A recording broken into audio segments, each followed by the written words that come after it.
Well, good morning and welcome to the Morning Report. My name is Willie Lawson. The Morning Report is production of fightbackmedia.com, fightbackmedia.com, fightbackmedia.com, and fightbackmediatv.com. Trust that you are well this wonderful, fantastic, wonderful, glorious day. It's been raining all weekend here in the Sunshine State. I'm not talking about torrential downpour. I'm not talking about, oh my God, it's a hurricane. I'm talking about it's just been raining. It's just been and it's been in the mid 50s, so it's been cold and miserable and wet and yucky. Is that a weather thing? Can we use that? Welcome to the evening news. Now the weather. The weather today is yucky. Yucky. Yeah. Not beach weather, not theme park weather. It's not picnic weather. It's just yucky. But hopefully, here in the next few hours, the rain will finally stop. And although it's going to be cool, too cool for us, the rain will stop and the flowers will bloom and the pollen, it'll be pollen season in West Central Florida. Just catching y'all up. All right. This has come down to something, quite frankly, I wish it hadn't come down to. Uh, it is now Trump against the world. You know, we've been seeing that in sports. We saw it, in Michigan. It's Michigan against the world. Like Michigan doesn't have a national fan base, right? Us against the world, hardly. Uh, Kansas City Chiefs, recent Super Bowl champions. All this hype. And that was Kansas City against the world because nobody wanted them to win because supposedly we were tired of Taylor Swift, and we are. Um, so now it's Trump against the world. Um, wasn't Donald Trump already president? Didn't wasn't Donald Trump already president? Did he spend 4 years in the White House? Yes, they were tumultuous 4 years. Yes, media didn't give him a break, but they're not going to. They weren't ever going to. We knew that when he was coming down the escalator. They aren't. They're not going to. So you're not going to get any love affair with mainstream media, legacy media, and Donald Trump. That's not going to happen. That's an unrealistic expectation. So when that doesn't happen, you can't say, "Well, he didn't have a fair 4 years." No, but there's no such thing as fair. It's just war. So some of y'all just have to kind of grow up. So it's not Trump against the world. It's not, but it seems it's turned into that. So the best thing that could have happened to Trump and MAGA Nation is this: Joe Biden. Because Joe Biden, not a strong leader, Joe Biden just, because of Jill, I believe, just wanted to be in the White House, was able to sit in his basement the entire campaign because of COVID and allow the machine to sweep him into office. 81 million votes, more votes than Barack Obama. Anyway, nobody buys that. Democrats don't buy it. They don't. And now we see that sadly, and I want to say this in all sincerity. Sadly, we have this man, Joe Biden, who is in trouble. Not just politically.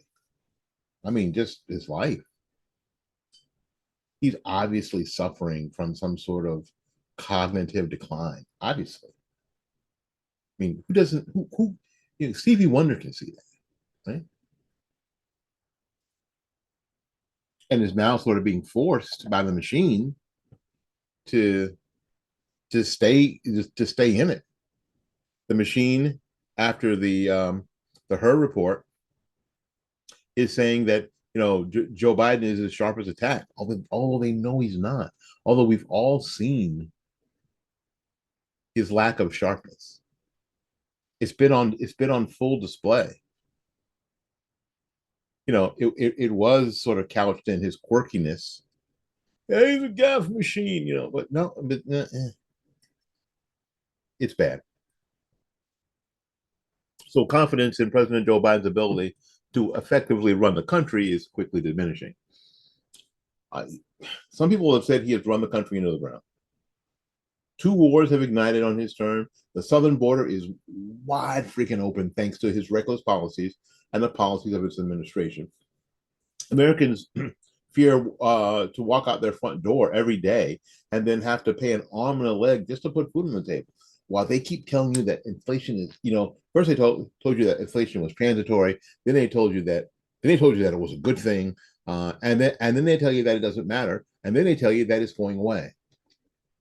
Now your pocketbook and your checkbook don't reflect any of that, but you're being told that if you think that inflation is affecting you negatively somewhere, so in some way, then you are, I don't know, not patriotic. Then you're unpatriotic. It is the ultimate gaslighting. My God. So Americans are basically sick and tired of Joe Biden destroying the country, longing for the days when the U.S. was no longer under the Joe Biden watch. They're looking for something else. I believe that people are looking for something else. Now, we can look back 6 years, 7 years, and see when Trump was in office, the U.S. Saw low gas prices, low inflation, crime wasn't like it was, low illegal immigration, and people basically said they lived happier lives. Now, I want to break that down before I replace this this American flag, this U.S. flag, the stars and stripes with the Trump flag, because I'm really about this right behind me here. For those of you who are listening on Spreaker, if you watch on YouTube, you'll see that my background is an American flag. But I'm more about this than a Trump flag, than a MAGA, Trump 2024 flag. Yeah. Gas prices are set by a world market. Now, do we have some influence and play in that? Well, certainly. If the United States becomes energy independent, then that's better on gas prices. That's better on electricity prices. And we were a net exporter of energy 5, 6, 7 years ago. And now we're not. Fuel prices push up, the higher fuel prices push up everything else, right? They do. I mean, doesn't it? Crime. Let's switch quickly to crime. Crime is, generally speaking, a local issue.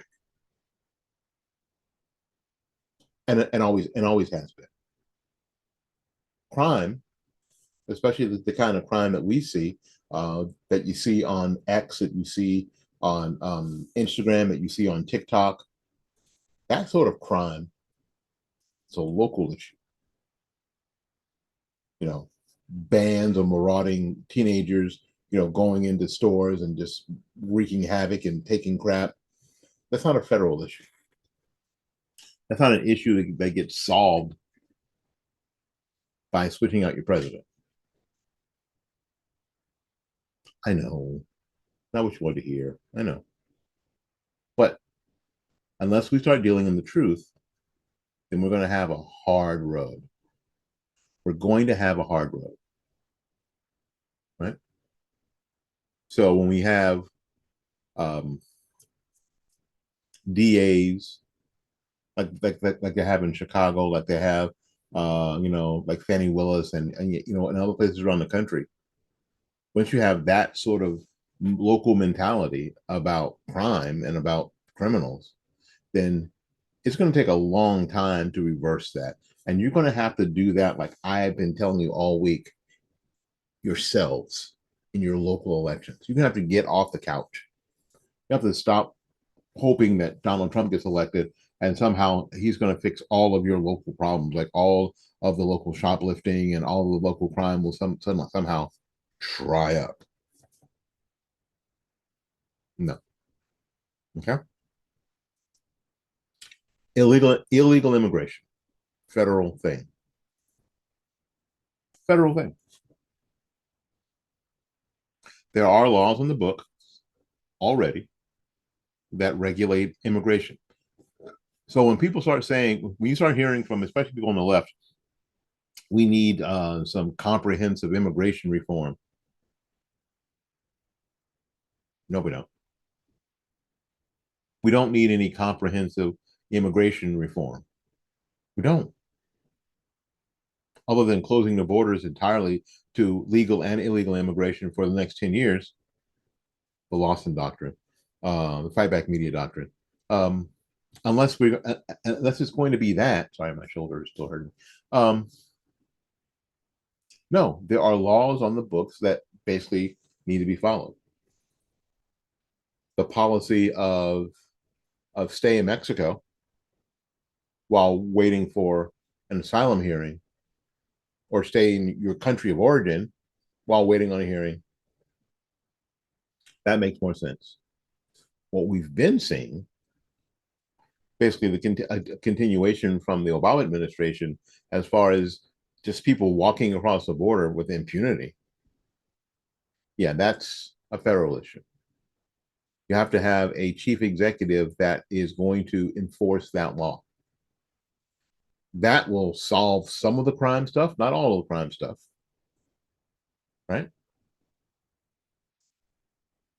That'll make it easier on some of these communities, especially these communities who are border towns. And even now, some of the communities in the Northeast, like New York and Boston, Chicago, that are now starting to see how this illegal invasion is detrimental to the health of the nation. So in a recent ABC Ipsos poll, it found that Donald Trump is overwhelmingly outperforming Joe Biden on key issues that Americans like you and I are most concerned with heading into the 2024 election. The poll asked likely voters who they trust more on issues such as the economy, immigration, and crime. We talked about crime. Regarding the economy, Trump has a 12-point advantage with a 43% trusting the former president more than the 31% of people who said the same of Joe Biden. Because, and we've been saying this at Fight Back Media for a long time, and then Grassfire Nation before that, and then Liberty News before that, and then Don't Go before that. I mean, if you follow our history here, what you'll find is that we've been saying the same thing for damn near 20 years, right? You become energy independent, a lot of these other problems, these involvement in foreign wars and all this other stuff, pretty much solve themselves. Now, similarly, Trump has a significant advantage over Biden on immigration. And we just talked about that. The president continues to refuse to secure the border, allowing tens of millions of illegal aliens into the country. As a result, the polls reflect the idea that Americans remember when the southern border was closed under the Trump administration. I don't think it was ever closed. But I do think that we were in much better shape. Trump holds an 18-point advantage over Biden regarding immigration, with a 1-point advantage on gun violence. I'm not sure what that means. But on the issue of crime on the US, 41% of Americans trust Trump compared to 28% who trust Biden. The problem is that, do you trust your mayor? The problem is, do you trust your city council? The problem is, do you trust your district attorneys, your police chiefs? That's what, again, that's where the focus needs to be. So when speaking about the two wars that Biden added fuel to, okay, you're thinking, our critics are going, what war are you talking about? I'm talking about the Ukraine-Russian war and the Hamas-Israeli war. Trump held an 8-point advantage over the Israel-Hamas and 3-point advantage over the Ukraine and Russia. It's a wash, probably. But if you solve the first problem, the Ukraine-Russia war maybe doesn't even happen. And definitely it doesn't have that big, that big injurious result here in our country. It means nothing economically to us at that point, because we are energy independent, right?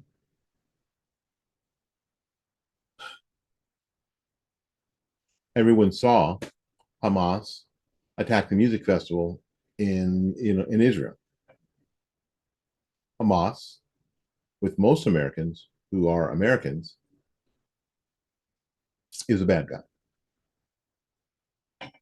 Although today I did see on a billboard, "Pray for Palestine." One of those billboards that light up and you can change, so they can use the same billboard for a lot of different ads. It said, "Pray." We're on our way home from church. I saw it. It said, "Pray for Palestine," and it showed who was put up by. I don't remember who it was, or maybe I couldn't see it because of where my car was on the road. But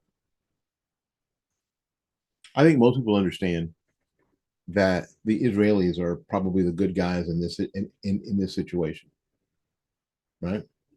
So on the contrary, Biden did better on terms of issues that the left cares about.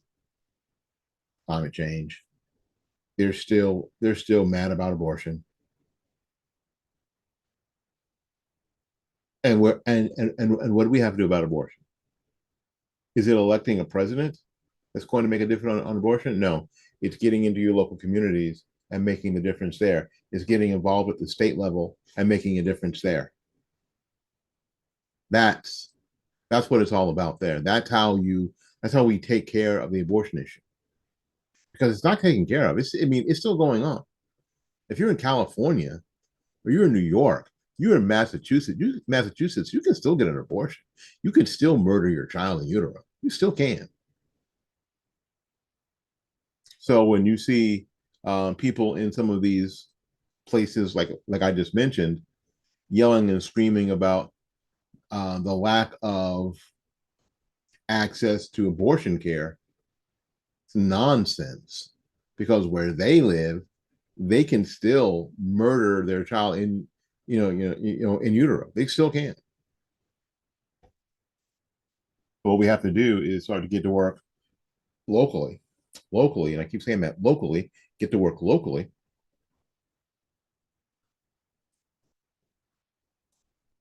to make a difference. That's what we have to do. All right.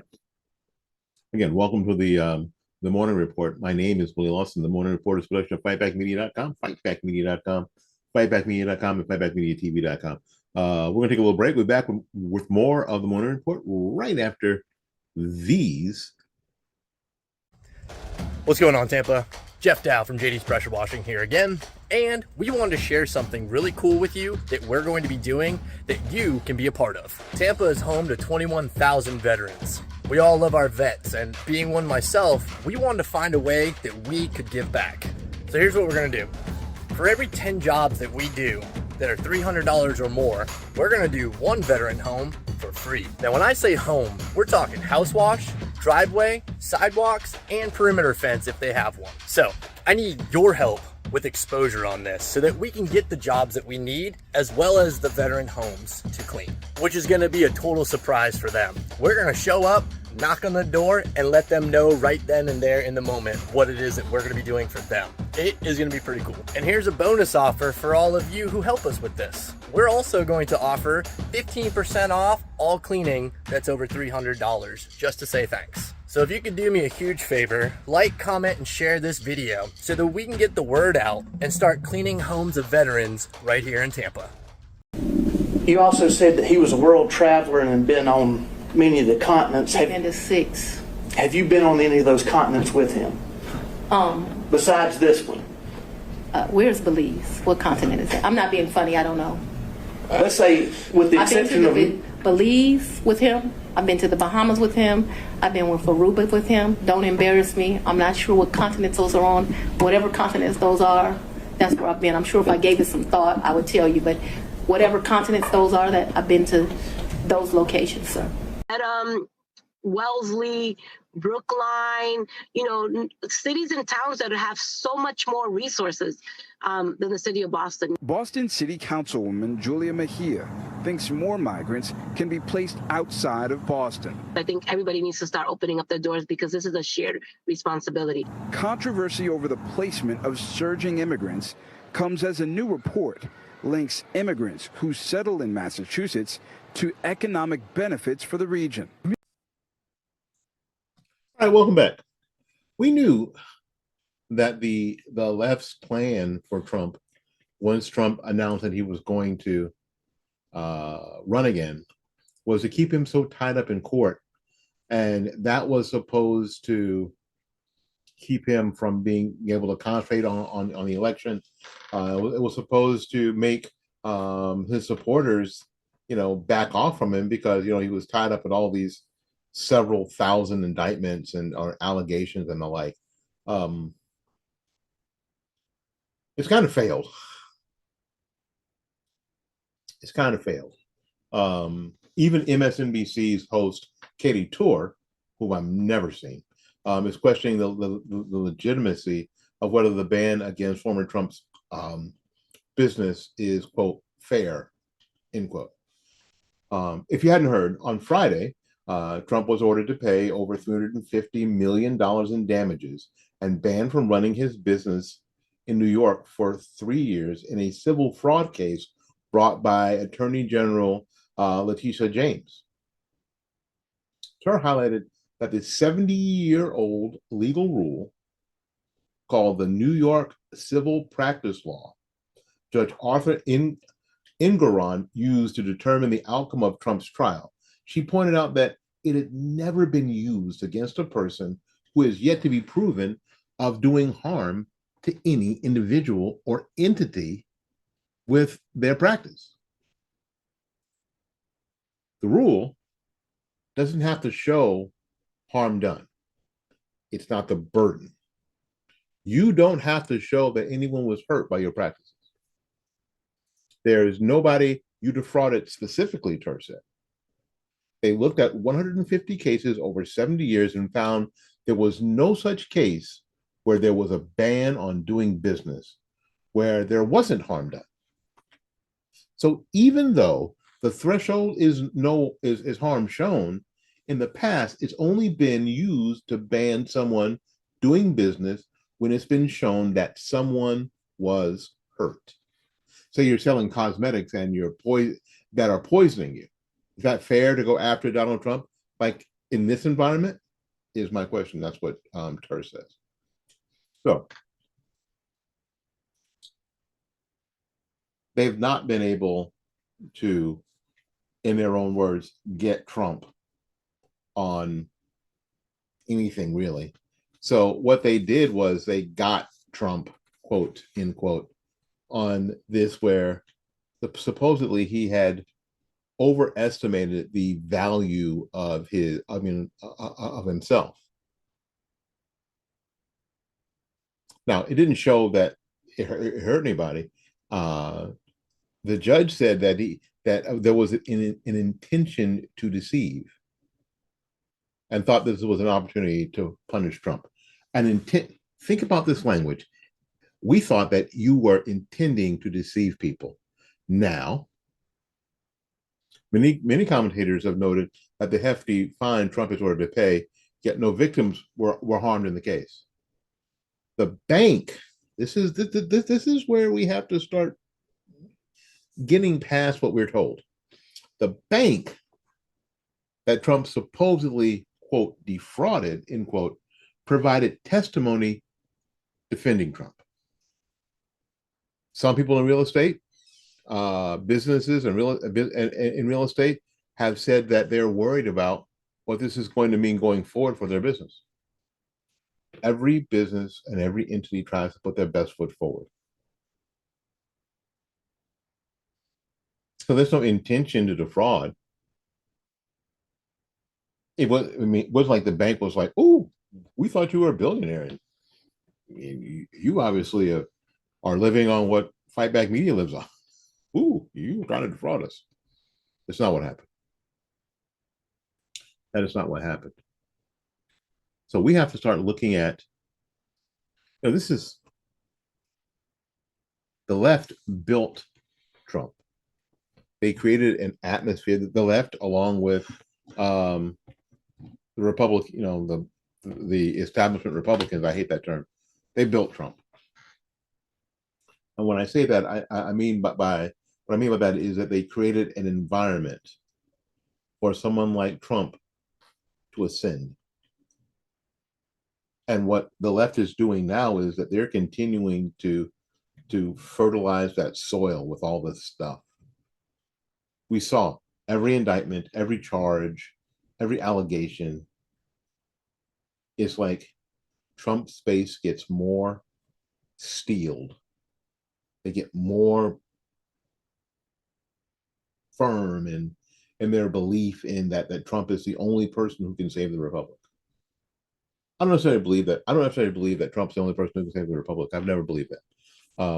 But I can understand why MAGA Nation does. And it's because of behavior like this. Don't you think? Please put your comments in, put your opinion and your thoughts in the comments. I'd love to hear from you. I'd love to go back and forth a little bit, but respectfully. I'd love to hear if you agree with me or you disagree with me. All right, we're going to go to the next thing. So this is what this is really about. There are entities that are terrified, and I think they have it wrong, but they're terrified that there could be a conservative, and we can use that word in quotations as well, a conservative movement happening in America. Now, I don't think it's a conservative movement. I think that some people are finally starting to see that a lot of these policies by the left and progressives don't work. They don't work for them. Forget that they don't work in general, but they're not working for them. The people who bought in, people who bought into the language, people who bought into the behavior, that's not even working for them. So a second Trump term, the horror, conservatives and Christianity, a massacre for the United States according to the left-wing entity, The Economist. They say this, according to the Economist, they say a growing peril of national conservative movement is spreading rapidly throughout the US.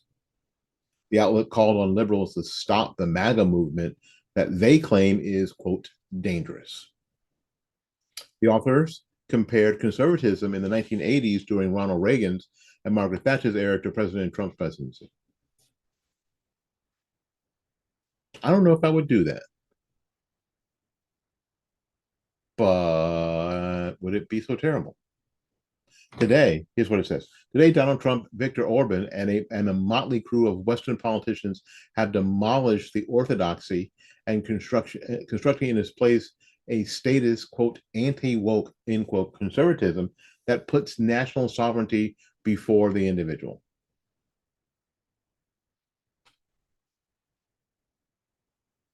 Okay, now, the individual. We're going to try to keep this video up on YouTube. We're going to try. If not, it'll be up on Rumble. That puts the national sovereignty before the individual. What's more individualistic? Deciding for myself that I don't have a blue Band-Aid. Wait. to Travis Kelce, that I don't have a blue Band-Aid here. That I decided for myself that I didn't want a blue Band-Aid here. What are these people talking about? These national conservatives are increasingly part of a global movement with its own network of thinkers. So there are people who think like us, like the World Economic Forum and the World Health Organization aren't international think tanks. The UN. Okay, anyway, of thinkers and leaders bound by a common ideology, just like they do. They sense that they own conservatism now, and they may be right. So again, the Economist is trying to tell you what conservatism is. They're trying to get you to believe what conservatism is, right? It's like people who are anti-God telling Christians how to be Christians, what Christians ought to do, and if you're a Christian, you ought to be doing this, you ought to be doing that. The magazine cover features a red MAGA hat, and that lists several nations saying "Make America, Hungary, Italy, France, Israel, Germany, and the Netherlands and Poland great again." Well, this worldwide progressive phenomenon is failing so badly, not even just here in this country, but around the world, that people are starting to figure out that there is an alternative. They don't just have to go along. And again, once people start to figure that out, these large institutions, the Economist and World Health Organization, the World Economic Federation, the UN, all these people, they start to panic. That's what's starting to happen. The article warns that conservatives will reign power by capturing state institutions, including courts, universities, and the independent press. What the article warns is that conservatives will do exactly what we've been doing for the past 100 years. They've been capturing state institutions, courts, and universities, and the independent press. What this article is afraid of is that you will start doing exactly what they've been doing, because this is how they think. They always transfer, right? Whatever they're doing, to somehow that's what you're doing, but they're doing the same thing. Breitbart News highlighted that the article's authors are uninterested in the real problems of America faces daily in the country, and instead drive intense hate towards the conservative movement that intends to bring the nation back to before the left's progressive movement took place. Yeah, right. The article says liberalism's great strength is that it's adaptable. The article states, adding that liberalism can adapt to national conservatism too,